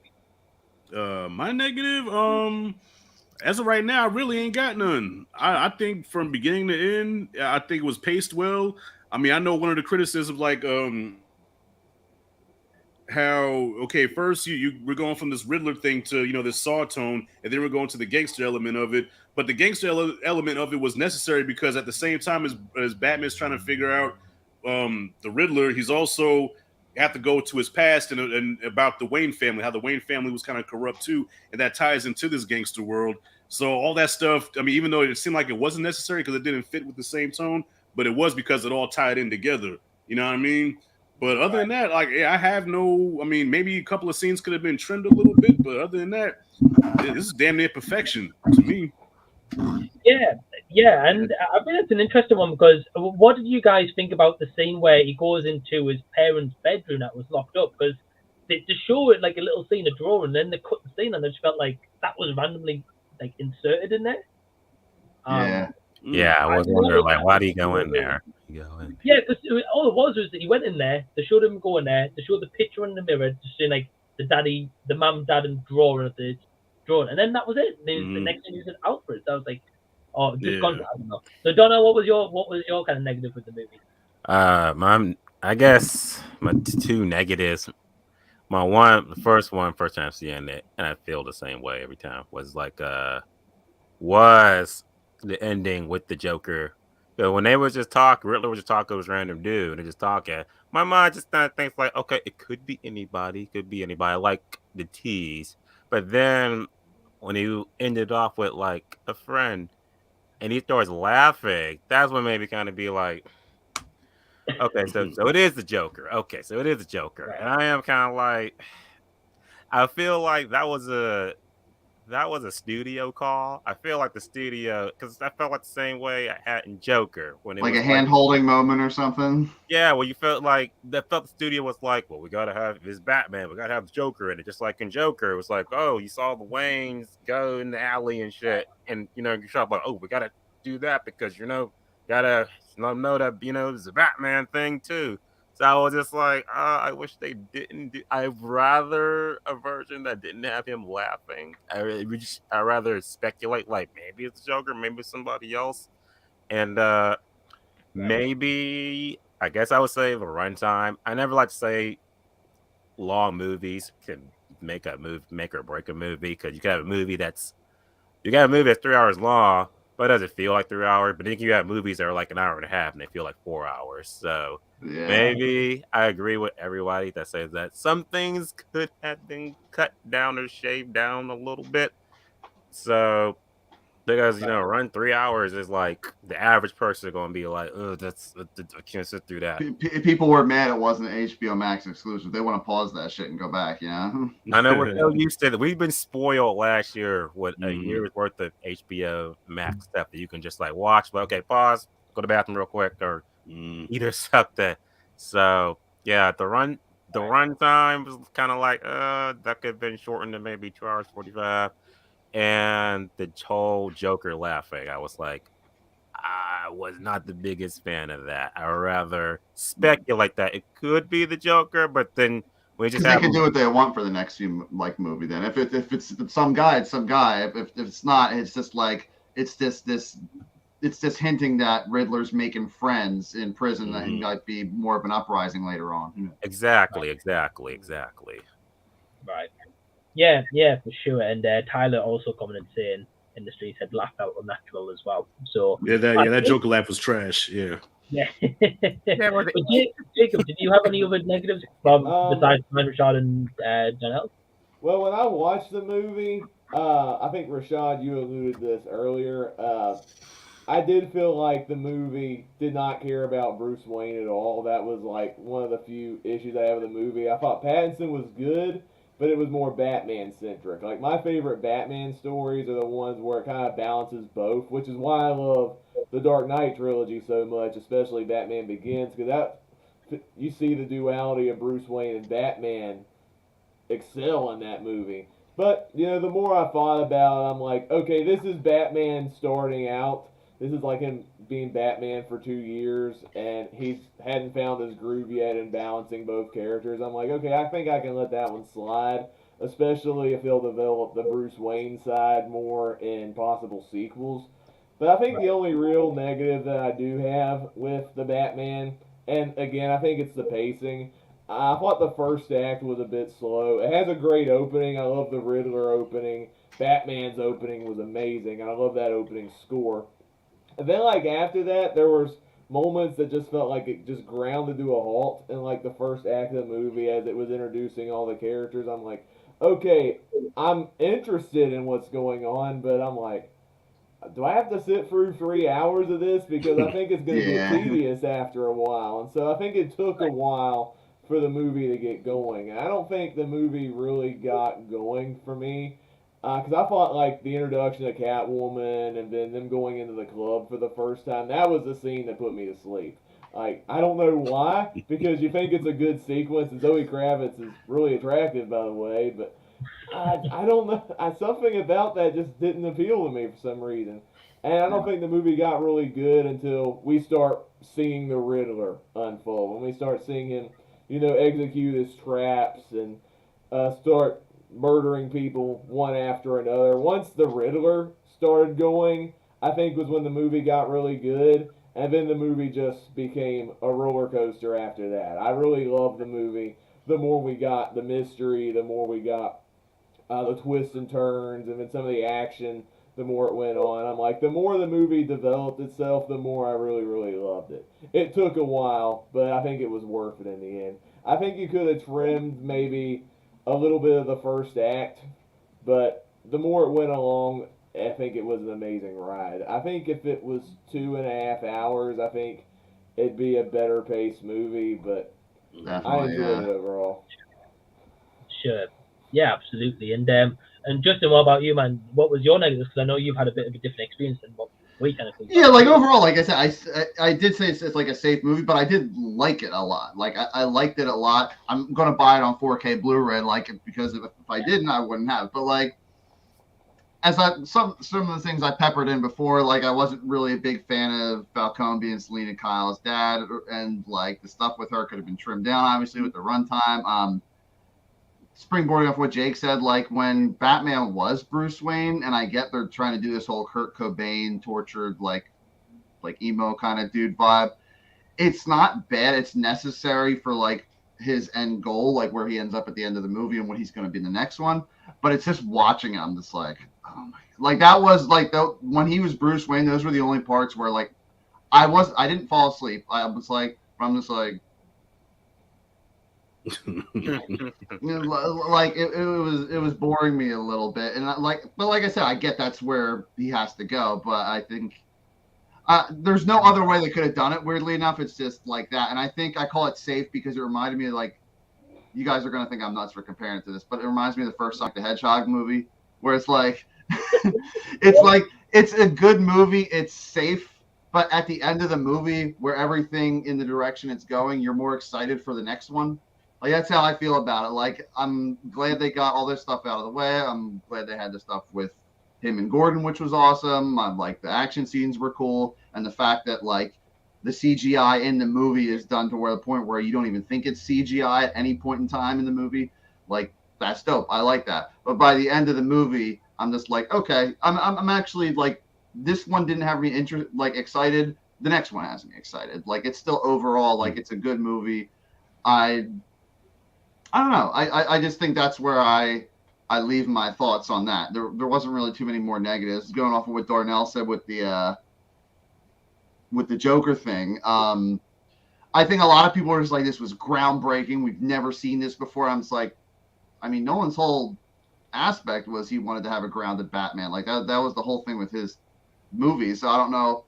Like everyone's saying, this is the first time we see Batman grounded. But like Ben Affleck kind of did like the middle ground, like there was a little bit of fantasy, a little bit of like groundedness, and more than like Keaton or Kilmer's like straight up fantasy Batman's kind of. But like that's just me. Like I personally like we've seen the detective stuff before, and like you guys were saying, like it's brought to the front in this movie, which is cool. But it's not anything to me that's just like, oh, I've never seen him be a detective before. Like that's where I'm at. It didn't break ground for me. Overall, it was good. Some negatives, great positives. So yeah. Yeah, well, I mean, the thing is, man, like, it's cool hearing your opinion on it as well, because a lot of people, like, maybe on the outside, we really love the movie, but some people might be on your side and be like, well, I enjoyed it, but it wasn't maybe something I felt was, like, brand new. Yeah. And that's my friend Mike. My friend Mike argued. He's like, dude, well, not my other friend Mike, but he was like, yeah, dude, he's like, but in Christopher Nolan's movies, like, he had, like, the flying, like, bat plane or whatever, like, whatever he called that. Flying vehicle. The bat, like, yeah. They was just called the bat. Yeah. Yeah, I was like, but yeah, like it's like modded military grade technology and stuff. So like, but everyone has their own interpretation of what's grounded, what's not, what's in the realm of possibility, what's not. I mean, Batman's just a dude at the end of the day, so you could say all the movies were grounded Batmans, but like. Well, I tell you what wasn't grounded about the Nolan trilogy is like my biggest complaint of the Nolan trilogy is the Batman voice. I'm not wearing hockey pads. I hated that. Like, why are you doing that? Like, okay, the with Batfleck, at least he had a voice modulator or whatever. That makes more sense. He could talk naturally, but the modulator doesn't work for him. Will you purposely do your voice like this? Yeah. Even when nobody's around. I'm talking to myself here. Dude, you can talk regular now. Nobody's listening to you. And that was one of my things. Like, I thought the Nolan trilogy wasn't grounded, like. I thought maybe they were going too grounded at times in the Nolan trilogy because you had Bane, who's like supposed to be having this like super serum pumped into him, but I was just like, I mean, steroids are real, like steroids are a thing. So it's I think in the movie Bane's mask was just to breathe, right? Like, wasn't that what Tom Hardy's mask was? He had some kind of injury or whatever. Where if you took the mask off, it would be extremely painful, as he would say. But because he got fucked up when he was in prison, and the mask kind of keeps his face intact. Yeah. Okay. So no, man. I'd say it's interesting in your opinion because I personally believe for yourself and anyone watching, like you have to see this movie more than once because for me, when I first saw it, I thought, wow, it's a great movie. But on the second rewatch, especially, I was able to like kind of sit back a bit more, take more of it in. I knew what was happening, so I could. I do want to do that. Background part of it as well, and that just personally for me, that made me appreciate the movie more. So moving on to kind of our last topic, and then we're going to kind of wrap things up. So Rashad, we'll hear from yourself first. So they've already announced that they're going to be making a Penguin series. I think that's maybe why he wasn't in this movie much to just introduce him, but like in the series, they can actually give him his full time and explore that. They've introduced a Gotham PD series on Arkham series, as Justin was saying, and I think there might be 2 more Batman sequels and also another standalone series maybe with Catwoman to like introduce what she's doing. But say from the Batman movies coming up, so the next 2 Batman movies, where would you like to see this go, or who would you like to see introduced? Well, Batman has such a large catalog of villains. That's why it always surprises me that he always go back to the Joker. You got Two-Face, Harvey Dent, Clayface, Poison Ivy. You know what I'm saying? Killer Croc, the Calendar Man. Well, they said the Calendar Man was kind of the Riddler. They said this version of the Riddler was like the Calendar Man, but I guess I can kind of see it. But yeah, you have this whole list of villains, man. It's like they always go back to the Joker. So I kind of don't want to see the Joker in the Pattinson series. I'd rather them go a different direction for once because we had that in the Tim Burton Batman. We had that in the Nolan Batman. I want to miss the Joker for a while. You know what I'm saying? Kind of like that girlfriend that's clingy. Like I want to miss you a little bit. You know what I'm saying? Just back the fuck up a little bit. You know what I'm saying? So hopefully the next movies have the same kind of tone, the same kind of epicness, and of course keep the same score. And I definitely want to see more Bruce Wayne being, like I said earlier, like the Tony Stark type, where it's like you would never guess in a million years that guy is Batman. You know, there's no way. You know, in this movie, it was like Stevie Wonder, Ray Charles, everybody could see that shit. You know what I'm saying? But yeah, that's where I would like it to go. And don't go to camp route, don't go to comedic route. Keep this same tone, be consistent, and introduce us to more of the villains, man. You know, and that's it. Leave the Joker alone for a minute. That's it, and that's all. I think I've got to agree. I would like to see like the Joker not be president of this trilogy. I'd also like to see Batman now that he's realized, Bruce Wayne, sorry, now that he's realized that the renewal fund was actually went to Falcone and all those bribes and stuff. That's his wake-up call as Bruce Wayne being like, well, look, the father's money and his money is gone to funding crime, essentially. And I'd like to see that part of it explored a bit more. But Justin, what about you? What would you like to see in the next 2 sequels? You said me? Yeah. Okay, my fault. I think it faded out for me. I mean, I'm definitely with all you guys. I don't need to see the Joker in the next movie. In the third movie, I don't even know if I need to see him then, but I'm guessing like maybe there's some aspect like Pattinson's Batman dealt with, like he was the one who put him in prison probably, but then he was just like some dude he beat up at the time. Like he wasn't the Joker, he wasn't a crime lord, and maybe like that hate even more builds up as the movies go on, and then maybe in the third one he comes up. But like I would like to see, like I've always wanted to see Man-Bat, but like that then toes the line where it's just like, how do you do that in this grounded version? Like I don't know if it's maybe just like someone with like Harlequin disease that has like sharp teeth or something. Like you remember in I don't know if you saw that like Mortal Kombat Rebirth pitch video, but it was just like Reptile was like some dude who suffered from the Harlequin disease, so all of his limbs were inside out, and he like ate people's like flesh and stuff like that. So like I'm sure you could do some sort of reality grounded take on Killer Croc or Man-Bat or something like that. But like Rashad and like everyone else is saying, like you want to see something you haven't seen before. Even like I know they would never do this because they have a wide catalog and people will get butthurt. But even if they wanted to make an original villain, like I wouldn't care, because at that point you couldn't really predict like where it's going to go. In this one, Darnell or Rashad, you might know, but like in this one, his last name wasn't Nigma for Riddler. It was like another alternate. Nashton. Yeah. Yeah, so, but I did look it up, and apparently, like in the comics, he went by that last name at some point too. Oh, okay. Yeah, well, Nigma would be ridiculous, but then again, he's probably using fake last names, and maybe his name is Nigma. Yeah, you know? Like even with Oswald, they just call him Oz. They didn't use Oswald Cobblepot. Yo, Oz. But I think at the end of the day, I would like to see.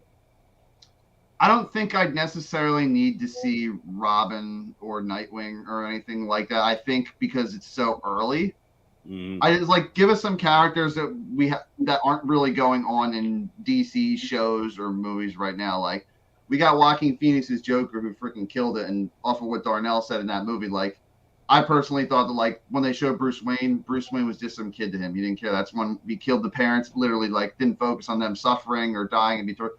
Killed the parents. Next scene with Joker. Like it's not like I would just like to see something that's more focused on the Batman stuff and not as much classic villains we've already seen a million different times. Unless, like you're saying with Mr. Freeze, like you could do it in some unique, different way, like dude who cryogenically freezes his victims and like pulls like the Jason X and like freezes them and like smashes their face in or something.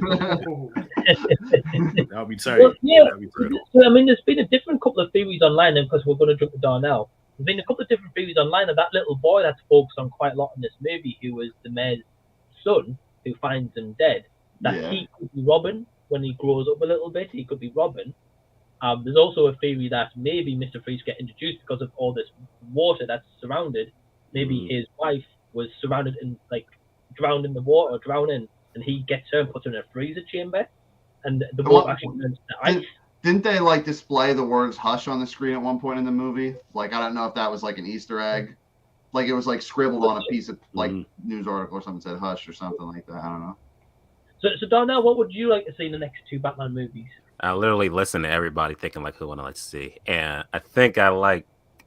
I actually think I got like a plot for both movies. One thinking about um how the first movie could open up could be like maybe like let's say between no more than 2 years after the first movie. I would like to see have the movie open up with Batman going against Scarface and the ventriloquist, because then you can introduce that kind of like still keep that psychological kind of thing going on in a bit, and but also kind of slowly open the door to the fantasy side, because there's some of Batman's villains arc. Like I was like, how could you do a Mr. Freeze but keep it grounded with that freeze gun or whatever without it being like, oh, that just this okay, now it's comic book now. So that I kind of want to tackle about that, yeah, because this is how the next two movies could definitely somehow follow the Hush storyline. You could have Clayface and I think his name was Edward Elliot, because I thought they showed a picture of him in the news clip in the movie. Yeah, And have him kind of like with help of Clayface, who can shapeshift, and they can kind of like somehow weave that into the story.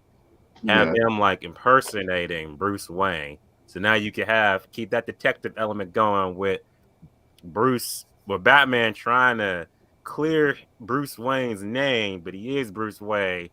And have that heat coming down on him, while also having like Hush have his plan or whatever going on. It may be like I'm trying to keep this whole like element of like, oh, this villain's working for a bigger group of villains, like the Court of Owls, stuff like that. But we definitely don't need another Joker. I would be happy if we had a trilogy without the Joker, because we have Joaquin Phoenix, and I would like to see Man Bat. That would be good.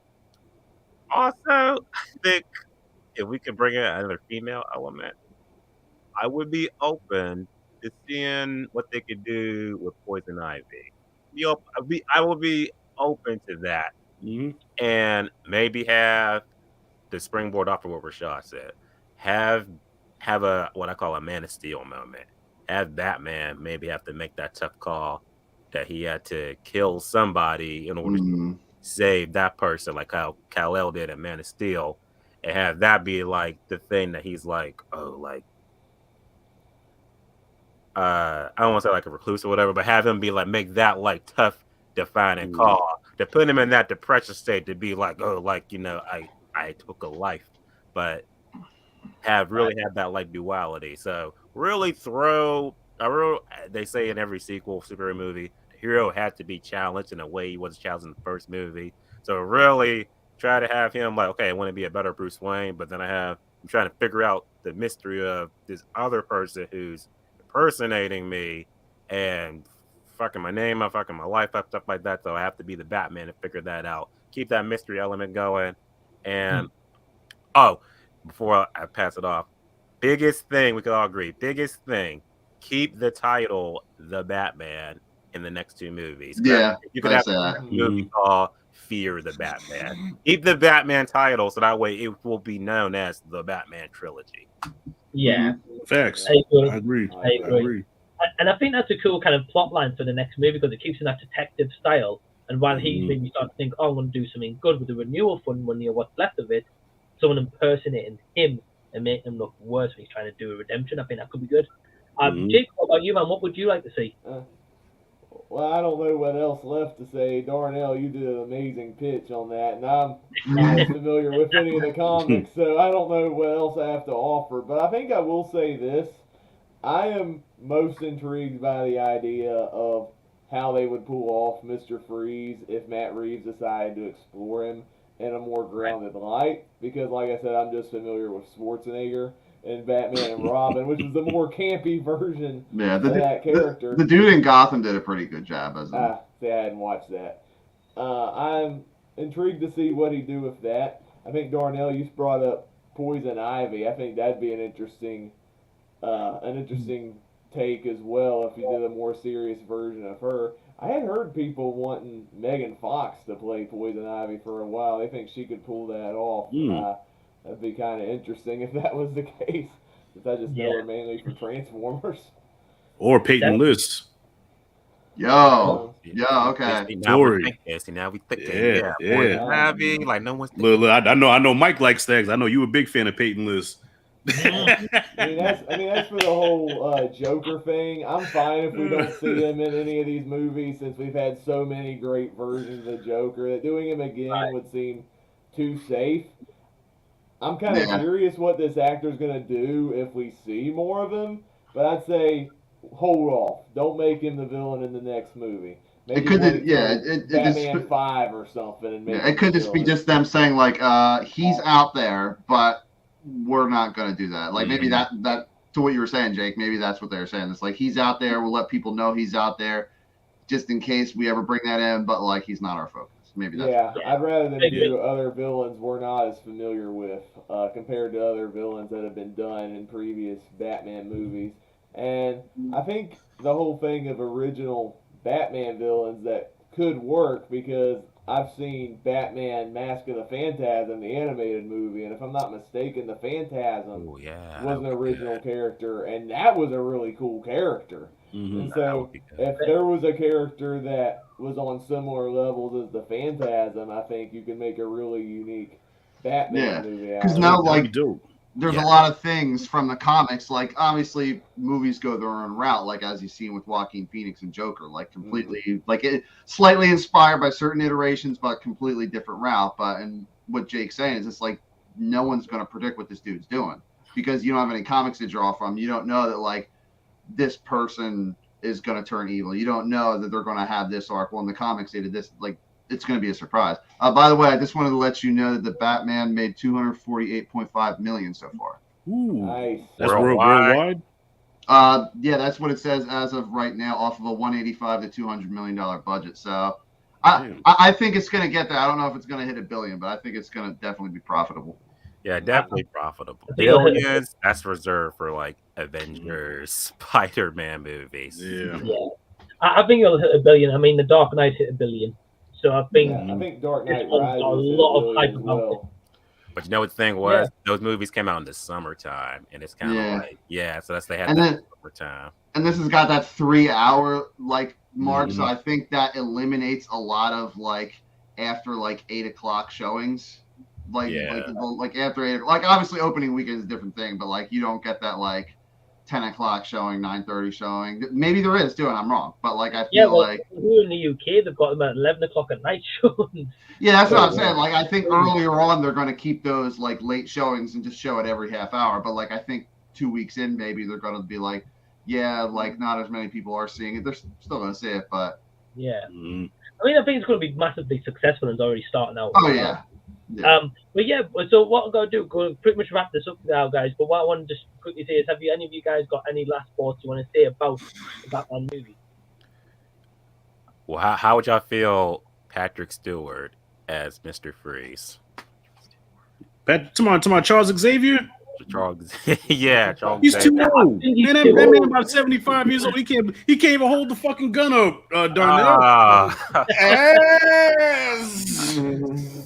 Fuck out of Yeah, here. yeah, straight up, Mr. Freeze pulls up in his wheelchair. Yeah, no, man. He's surfing on the ice like Bobby Drake style, but he's got his wheelchair with like his skis on it and shit, sledding on that. Yeah, Boy, we're very, going back very to the bad Joe choice. Schumacher Oh. era. But, So, but I think an older Mr. Freeze could work. I think like people don't think an old man is a threat, but like there could be a lot of elements with him that could surprise people. Like, could people underestimate an old man? I mean, unless you're Master Roshi or something. I don't know. I mean, I could probably see maybe Bryan Cranston because he's older, but he's not that old. Like you can still believe. Oh yeah, that would be He could cool. be, you know what I mean? I'm just thinking Walter White with the bald head and and Mr. Freeze get up. Could probably work. I think it could do. Yeah, I can see Yeah. that. Definitely more so than Patrick Stewart. Yeah, Patrick Stewart. I only Patrick said Stewart. him because I was thinking of the Mr. Freeze from Batman the Animated Series. Just like, And like an older dude with like the little like the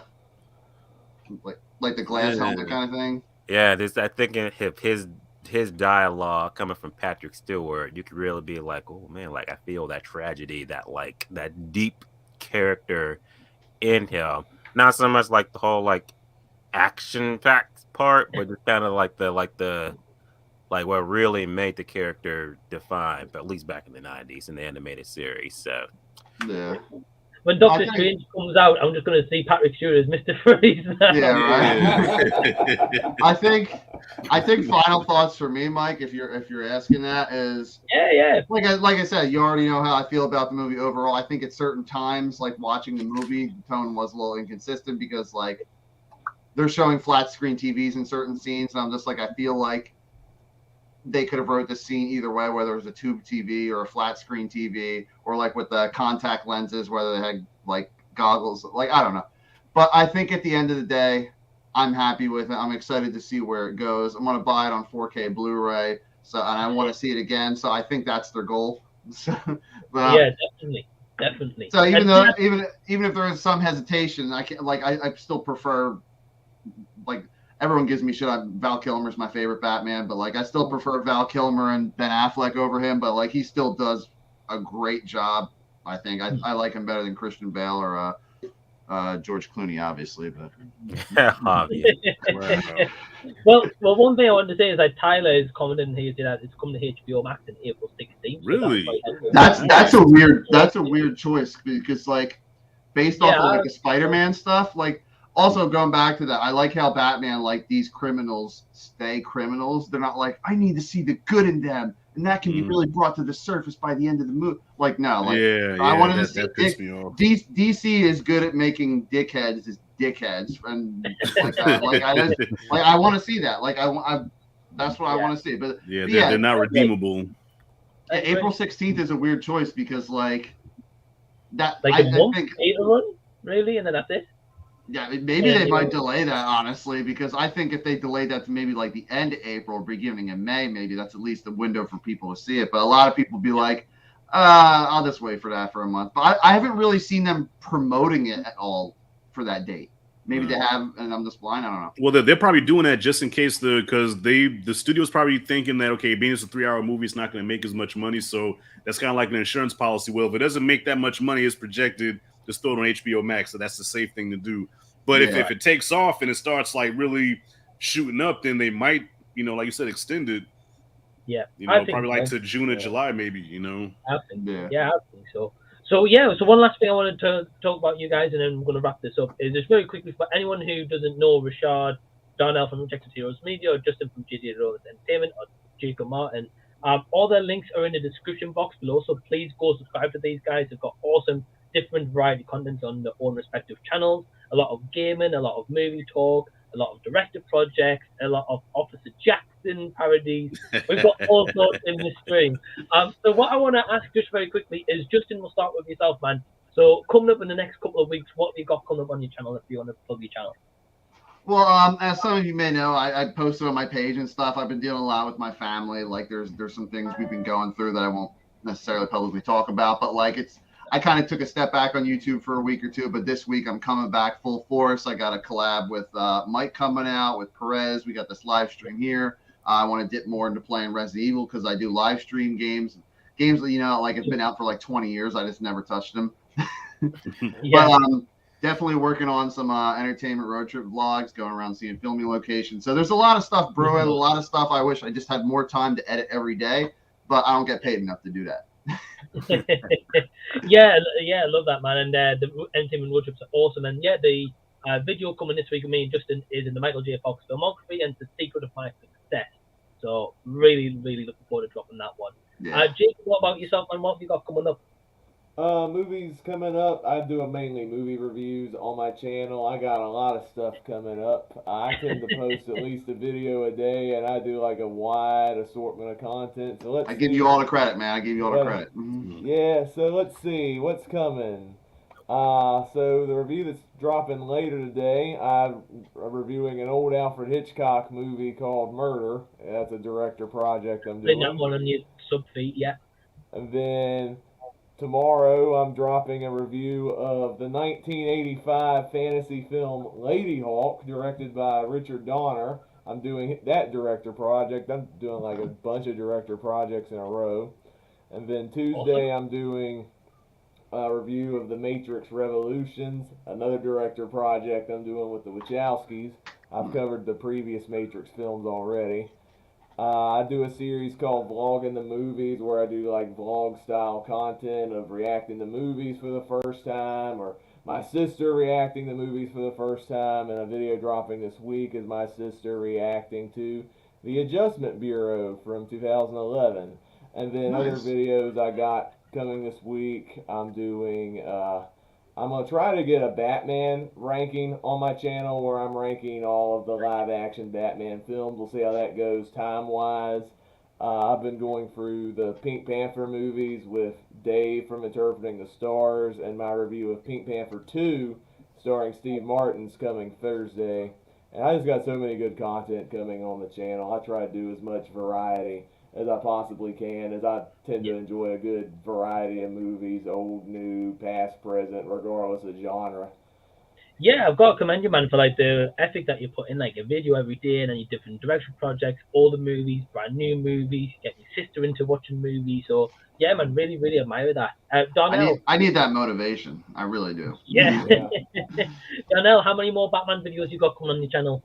Nah, that's my last one. My spoiler video. That was it. Because I know usually, like, whenever these big movies come out, I think when Spider-Man came out, hit like 5, 6 Spider-Man videos, and that's almost all. I was like, just gonna do the review, do ending explain, spoiler.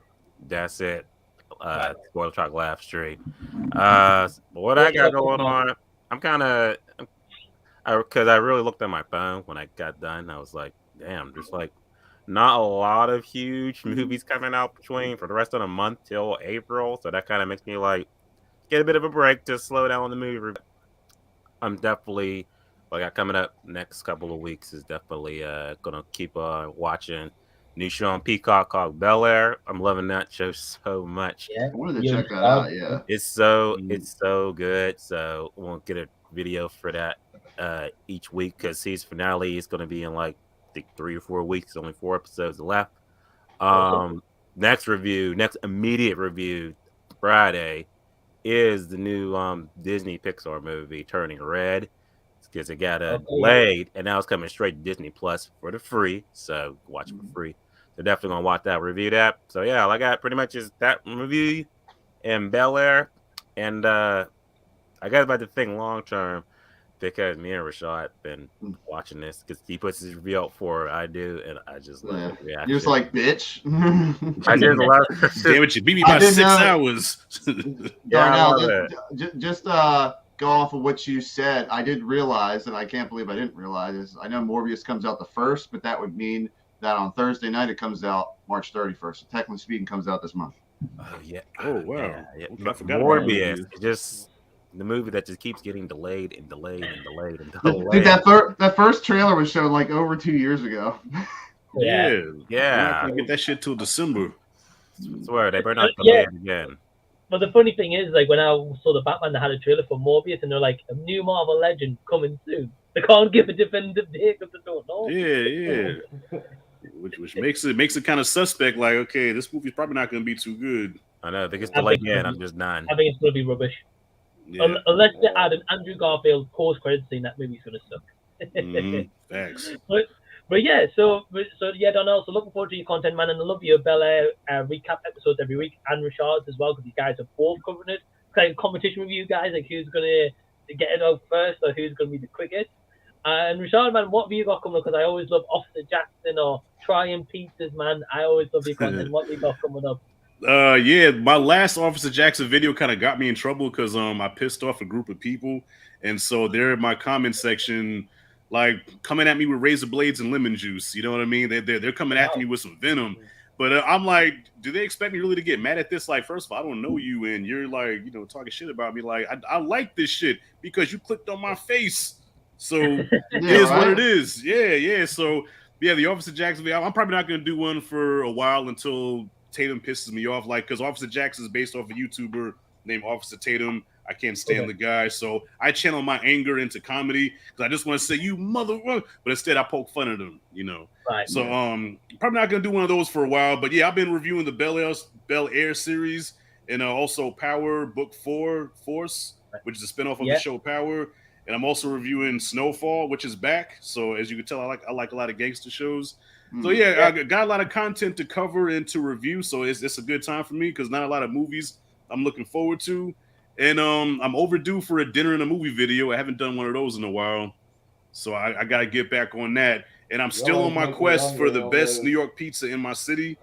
And I got another one coming up probably this week sometime where I'm going to be reviewing the two. I'm narrowing it down to the two best in my city. And we're going to have a face-off between the best New York style pizza. Good. I'd be like, why can't he just share it through the screen? It'd be looking so I wish I could. I messaged Rashad after he did that pizza review, and I was like, man, become a food critic. I've been craving, like, New York City the way it is. It's like you have to wear a mask inside out. Like I have no problem wearing my mask, but especially in like summertime, you've been wearing your mask walking around. Sometimes it helps because you don't get that New York City smog in your nose and stuff. Right. But like I want to go around and just be free to go to a pizza place and shit. I was like, whatever I'm here for, I just want to get in and get out. Like it's just annoying. Definitely. I like Angelo's in New York City. Yeah, well, I haven't been to New York. Believe it or not, I haven't been to New York in over 20 years. So it's amazing that I still have some kind of accent left. That's what I'm told. Yeah. They say, you still got your New York accent. I'm like, I really don't hear it, but whatever. Yeah. Sorry, people say I sound like I'm from the South or something like that, so I don't know. Yeah. I've got no clue. No clue. Same in the UK.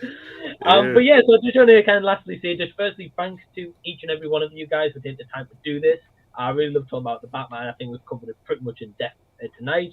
Again, anyone who's watching this live or after the fact, please go subscribe to Darnell from Rejected Heroes Media, Rashad G from Rashad G Reviews, Justin from JJ Lomas Entertainment, and of course the legendary and only Jacob Martin. Go subscribe to him. And yeah, we'll see you guys later.